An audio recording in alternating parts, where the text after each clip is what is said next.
Hello, everyone. Welcome to the sixth episode of Experience Matters. And today we have with us another special guest of honor with us, Mr. Saikat Chakraborty, joining us directly from Europe, from Netherlands to be specific. And he is currently the mechanical project engineer of Vanderlande.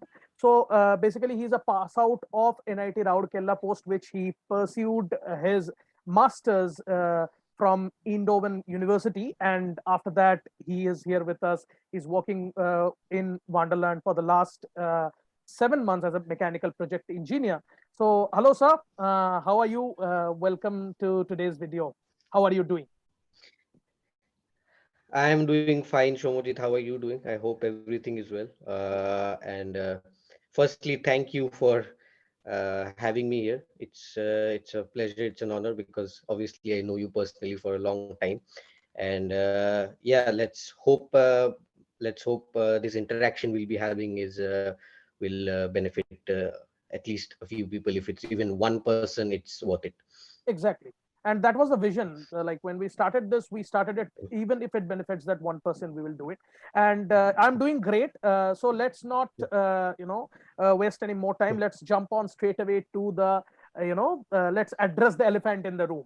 So basically, MS in Europe, everyone has been talking, everyone has been going here, USA, Europe. What are the options? What are the opportunities? MS in Europe, first question is it easier or difficult to secure? And what should be the preparation to secure it, according to you? Somojit, difficulty level which you asked how difficult it is. Difficulty level, in my opinion, is a very subjective topic, and I can only speak from my experiences. And my experience was I didn't try for MS in US, and maybe the reasons will become clear as we interact a bit more. But and also another thing is difficulty level also varies with Europe wide as well, like depending on the country, depending on the university, depending on the course where of the choosing. And however, when I speak for Netherlands. However, my suggestion is, and this is something general, this I think serves like even other places and universities, is that to make a list of colleges first or courses first, your preference wise, and then to start early. That is something which this is an advice I had received from people ahead of me, and it is an underrated piece of advice, let's call it that way. And by starting early, I mean, we prepare. So for example, if we take uh, we have fall semesters and we have spring semesters, right? Fall semesters start in August, September, and for spring semester starts in January, February. So for example, let's take an example of a fall semester. So if the application period runs from, say, February to April or something like that, then make sure to get your documents to get the qualification exams in order before that, so that when the application period actually starts, you have room to maneuver. And as far as the requirements go, it obviously varies. It even varies within colleges. So for example, for my case in Eindhoven, and the course I had chosen, which was manufacturing systems engineering, a specialization in mechanical engineering, we were asked to produce our English test results, since it was a course in English. And uh, but having said that, there are also, as I said, it differs, is that sometimes they may also ask for an additional qualification exam for a GRE or something like that. And sometimes if there is another language preference, or they say that they will explicitly mention that. And they also say that sometimes these exams are also not mandatory. So for example, they would say that a GRE is preferred. So then it obviously implies that if you have a GRE score, it's better for, or your chances are better into getting in. So yeah, that's what would I would say. And in terms of difficulty, uh, I like I said before, obviously subjective and dependent on many variables, but I would not say it's too difficult from my personal experience if you have your things in order. Right, absolutely. The application procedure and the the overall preparation process you have explained quite well, and the difficulty as definitely according to an individual's ability or perception it varies. So my next question to you will be: since people have been trying MS in US, there is an option of MTech or higher studies in India as well, and now we see that MS in Europe. Now the question that comes to the mind, let's be very honest, after all, we are investing money, we are going to a different country. Is MS in Correct. Europe worth it? Is it worth doing an MS in Europe? Do you get a scholarship around that? And how are the opportunities post doing MS in Europe, according to you? R- Right. I will answer your question in a, let's call it a three-parter, since it was a three-parter. So, Somodji, worth it again is a very, again, a subjective area, which also again depends on many variables. But let's say, if I come to the cost, you are absolutely right. It's everyone is investing money to chart their future path ahead in their career, and cost structure in Europe, I won't say Europe, cost structure in Netherlands specifically is around uh, 52 to 58 lakhs from where I studied. It's plus minus a few lakhs Indian rupees if it is other colleges in Netherlands. However, that being said, it is I would like to stress that it is specifically for Netherlands, since there is that is how their structure is done. It's not gospel. It's different, quite different from what I have understood from my colleagues and friends in say other places, even in Europe, like Germany or say Switzerland or some place like that, where it might be a bit more even, and or it might be quite less. That being said, scholarship, you mentioned scholarship, the word of scholarship. I had received a scholarship, yes. However, my experience in application was, so they require some, in at least in my case, they require a specific scholarship application, which is different from the application of the course itself. And again, my suggestion would be to get your things in order, like I stressed in the previous question, and make sure that you are going even into more depth on why you want to get the course. So what I'm saying is, scholarship is obviously a financial benefit, but to get that, you have to focus on your application to the course itself even more than what you specify, say for example, in the application of the course itself. um, compared to US, even here, from what I gathered from my, again, friends and peers, it's the financial hit is bit less compared to US in general.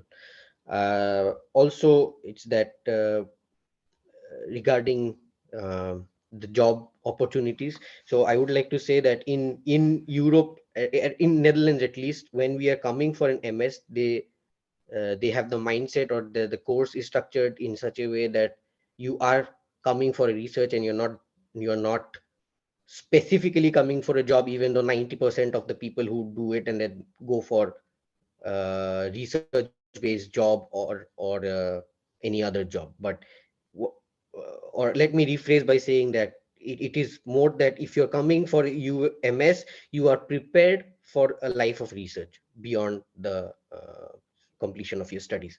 So that being said, that is also what has to be maybe kept in mind while during the application process for both the scholarship and the normal application for the course. Right, right. Absolutely clear on that. And just Mm, because you mentioned, the job scenario, it is more of a research oriented structure that goes on in Netherlands when you study in these universities. So just taking a thing from that perspective and following it up with a question, you are doing a job now in Netherlands post your MS. So how easy or difficult it is to bag a job after MS mm. in Europe itself? And in your case, was it an on campus or off campus opportunity? And in general, are there on campus or off campus opportunities that the students need to go for? Right. That's something I have been asked before as well, Somojit. And I would like to. I will come to the difficulty part a bit later.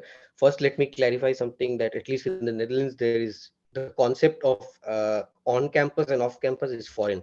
It's something which is very prevalent in India. I have done it myself, and but the concept here, it is quite foreign. However, they uh, uh, the universities really help towards getting towards let's say directing the students to their jobs. They have plenty of like avenues in through which they help. One of the major ones is something called career days or job fairs. The names might differ, but it's the same concept, where plenty of companies are invited to the university, and you will be informed of those of the companies that are coming.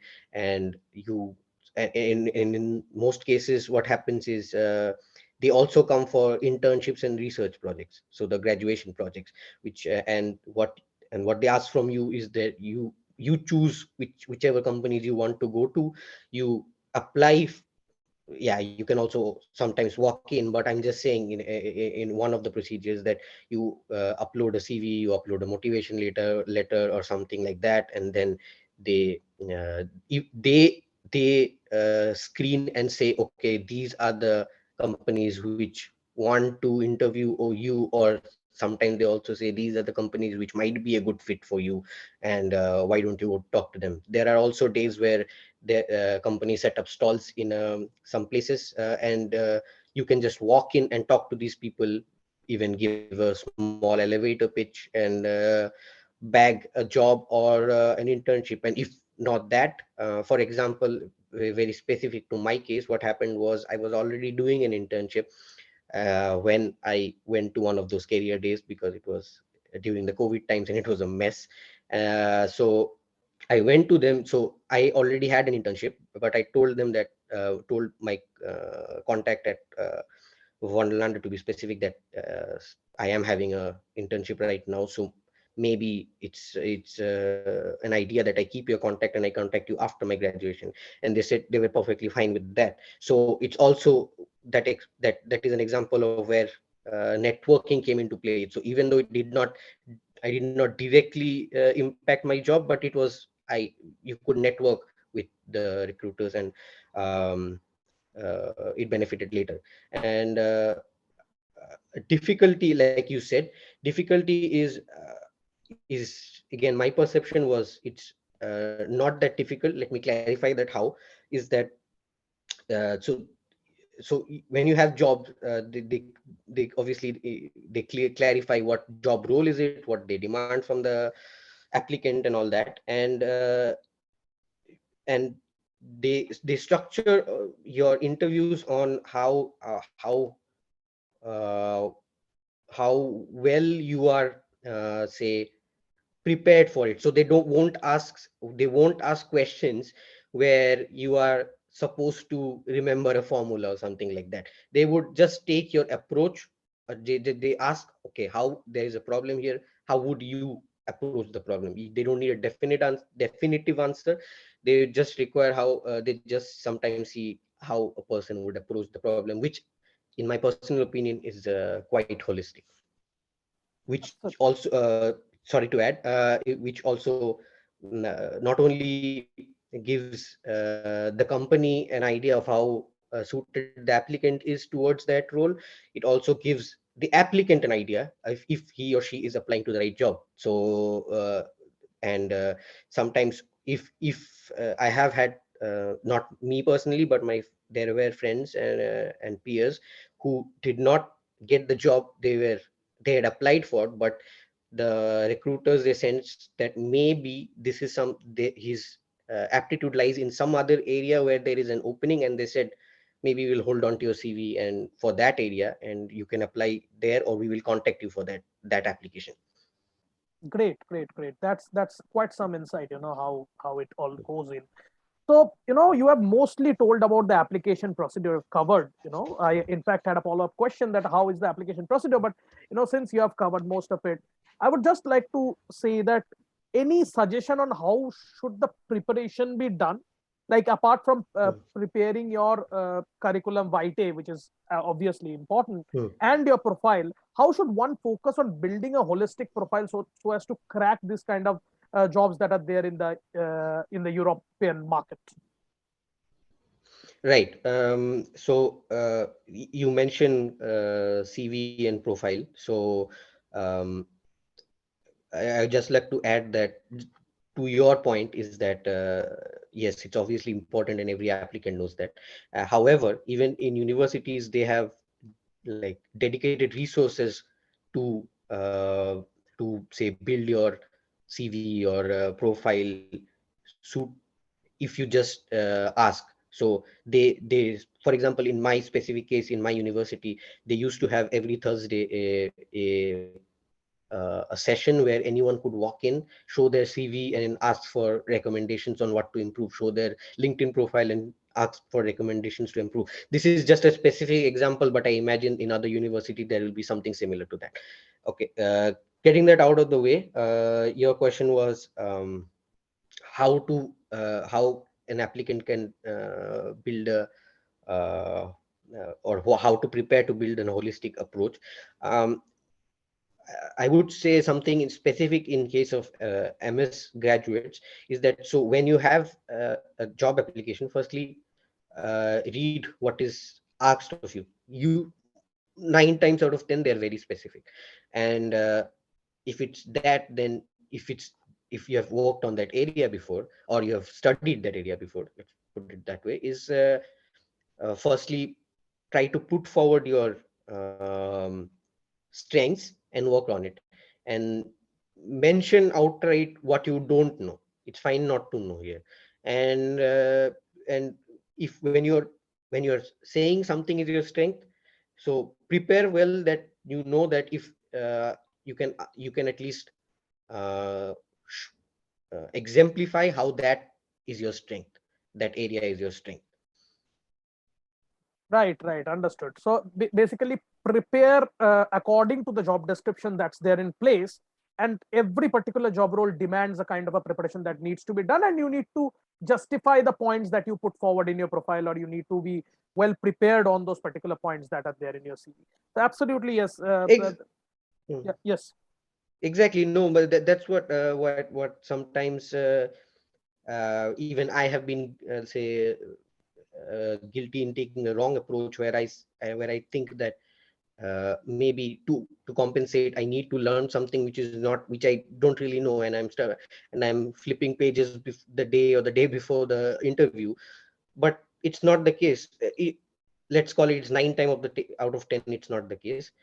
Like any interview, I would say play on your strengths. And if your strength, for example, is one area, then you will obviously be confident in that in the first place, and then you would not require that much time in preparation before the interview or the selection process. Right. Absolutely. Absolutely. So since we have been talking about the jobs and this thing, and we initially started with MS, we do not want to divert ourselves to a PhD or post doc programs as well, because we have been discussing with other experienced people who are there. But since you are in the job sector, we would like to know from you that in Europe currently, we have seen some increased rates of unemployment in the sectors as well. There have been some cases where the jobs have been discussed upon, whether there is a crunch of the jobs in the job market. So we wanted to know regarding this high-end jobs like the engineering or the management profile jobs, what is the job scenario in Europe regarding this particular jobs? what are the roles that are available, that if engineering or a management candidate passes out their masters or even does their bachelor's or a PhD there, what kind of opportunities await them? What do they need to do in their job role? If you can touch bits and pieces there. And a follow up of that is, keeping all of this in mind, how is the work life balance in European jobs or companies in particular? What is the current scenario? So, just reiterating, what is the job scenario in engineering and management roles, and in Europe specifically, what are the roles that are available, and how do you maintain the work life balance, whether that's in place for these companies or not? Right. So first, coming to your first question, Shomodit, is where you asked about the availability of in roles in engineering and management. If I'm correct, and uh, again, it's a subjective question depending on variables such as when you are applying, uh, where you are applying, and the the thing is. In Europe, at least in my opinion, there is no lack of jobs. Let's put it that way. There's no lack of job. Obviously, it depends on the sector. For just taking a crude example, uh, say due to the COVID scenario, um, say for example, the travel industry or companies which delves in the travel industry have taken a hit, and naturally so. However, there are other sectors which are booming, right? For example, say the online market, for example, and that obviously keeps fluctuating. But if you keep your eyes open, there is, at least my opinion, there is no lack of opportunities in Europe, and it also benefits that in Europe it's not closed doors based on countries. So if you are I have peers and friends who have studied here with me in the Netherlands, but have also gone abroad in Europe to pursue jobs. um, Coming back to your second question, I hope that was sufficient, but please reach out to me when I finish this answer. And what's coming back to the second question regarding work-life balance, um, and this is no knock on where I worked before in India. I feel that there are the work-life balance in companies here in Europe. I can't speak for other countries. Unfortunately, is quite good. For example, because the reason is it's so regulated even from the government. So it's they can't, let's, for a lack of better word, exploit employees by forcing them to, say, perform overtime without pay. Just a very crude example, but I hope it's clear. Because and even the and speaking of the cultural aspect of it, the so here they don't expect you to put in an hour or two extra.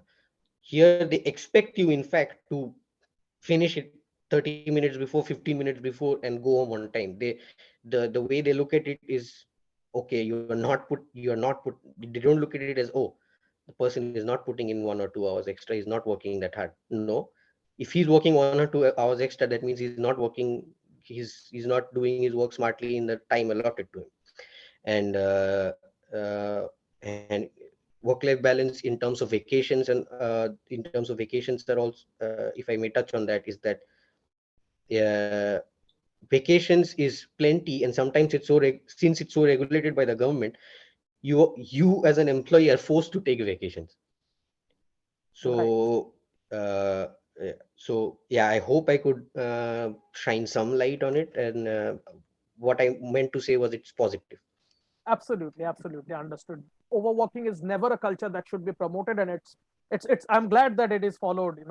Sometimes in India we see these practices where overworking is somewhat, not every company, but in certain companies Mm. it's kind of promoted. And it's kind of considered to be a virtue, whereas actually it shouldn't be. As you said, that if somebody is not completing their job in time, that means it gives a glimpse of their inefficiency.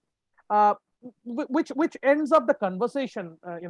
So what we can conclude Saikat, from this particular discussion is the job market in Europe is doing pretty fine, and there are opportunities for the ones who are looking for it in the correct way. You just need to know where, when, and how. These are the three things that we just need to know, that you hit the nail at the correct place with the correct hammer at the correct time, and you get the result in your favor.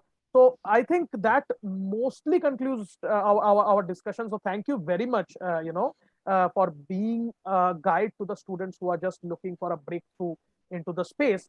So any before we just end up, any last minute tips to the just the newbies that are coming, out of the bachelors, maybe trying to think over it, maybe pursuing a job, in India. Even you did that for a couple of years, and then planning to go for a MS abroad, preferably Europe, and thinking that what's there in the platter for them ahead in time. So, any last minute tips for them of how they should go about it? Yes, for last minute tips, I would say it's cliched but very true that patience is a virtue in terms of if you in terms of jobs or anything for that matter, anything in life. But yes, even in cases of jobs specifically, patience is a virtue. And the job market is such that, at least what from what I've experienced, is if you are not selected for a job, it's the companies themselves sometimes, or the universities themselves sometimes, try and help you to get another job. It's very open. It's not that you are being uh, ostracized after being not selected for a job. um, that being said, if even though it's not my area of expertise, I would also like to put in a word that PhDs and postdocs are also greatly valued here, even in the job market. And I have seen people uh, who have who were previously uh, wanting to get into the industry, but seeing the research in let's say the research environment they provide here, they have now shifted towards academic research, and they are finding it quite nice, and they are thriving. And it's no different here. In some places there is a clear demarcation between academic research and industry and industrial research, but here the lines are more blurred. And in my honest opinion, that's good for the future of a person just entering that stage in their career. And that being said, I would also like to place and record my thanks to you, Shomojit, that I was deemed worthy, let's call it, to to be here with you. You are doing great in these videos. I would like, you are a hustler, you are a go-getter, and I'm really happy that you are trying to instill that culture even in through your videos and helping others. Thank you very much, Saikat. It was a pleasure having you on board today. Absolutely a brilliant discussion, and I think definitely the students will gather some great insights from it, because I know many personally also, requested for these kind of videos, more and more discussions with the ones who have already walked the way through, so that they can also have a clearer idea of which way to go. Because this is quite the age where it is difficult to decide. You have so many things going at the back of your mind, you do not really know where to go. At least when we didn't have anyone to as such guide us through, in quotes, tell us the right way. If we can, through our channel or through our medium, with the help of some industry experts like you, get some glimpse of what is happening out there, I think it will be more than helpful for the students. So thank you very much for sparing your invaluable time here.